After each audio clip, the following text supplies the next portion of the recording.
Hey there, welcome. Today, we're diving into a topic I know many of you can relate to. What happens when everything goes out the window and you're trying to stay fluent under pressure? Let's get started.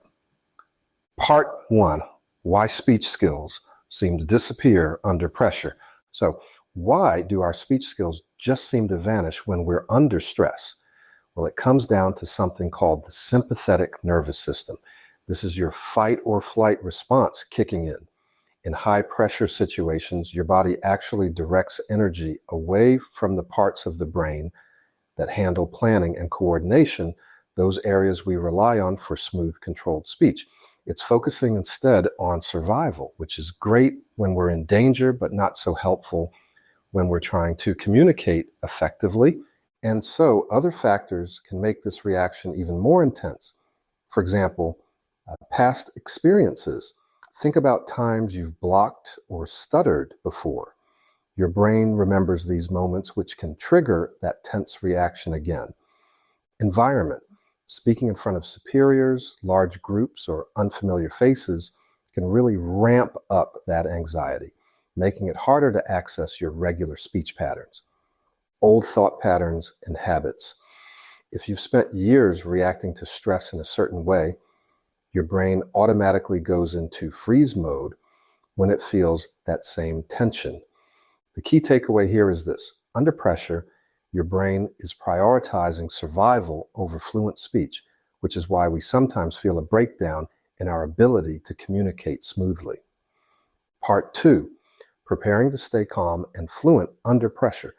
Now let's talk about how we can train our brains to stay calm and fluent in high pressure situations. And so this is where the parasympathetic nervous system comes into play, the system that helps us relax and focus. You can actually prime your brain for these situations with a few powerful techniques. Deep breathing, taking deep, slow breaths activates the parasympathetic system, which slows your heart rate and helps your mind and body relax. Intentional pausing. Pausing intentionally allows your prefrontal cortex to regain control, making it easier to stay present and keep stress at bay. Visualization and affirmations. Picture yourself speaking smoothly and use affirmations like, "I'm calm and I speak clearly." These techniques prime your brain for fluent responses even when things get intense.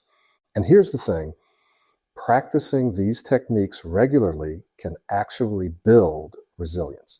Over time, you're training your brain to handle pressure better. Eventually, this calm under pressure response becomes automatic.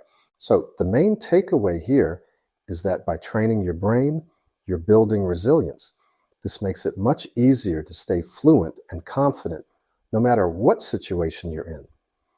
Part 3, what to do if you freeze up mid-speech. All right, so what if you do freeze up mid-speech? What can you do in that moment? Well, the first step is to pause and breathe. Simply take a moment, breathe deeply, and let the amygdala, the part of your brain that handles fear, calm down. This will give your prefrontal cortex a chance to regain control, helping you restore your fluency. Next, reframe the moment. Use simple affirmations like, "I'm in control," or "I speak calmly and confidently." Now, this quick mental shift can stop any negative self-talk from spiraling and keep you focused on what you want to communicate. Finally, start slowly and focus on your message. Just remember, clarity is more important than perfection. Speak at a pace that allows you to feel in control, which will help you maintain your composure. So the big takeaway here is that the parasympathetic response is like a reset button. By practicing these recovery techniques, you'll be able to bounce back quickly and keep your focus on the message you're delivering, not the challenge in front of you. And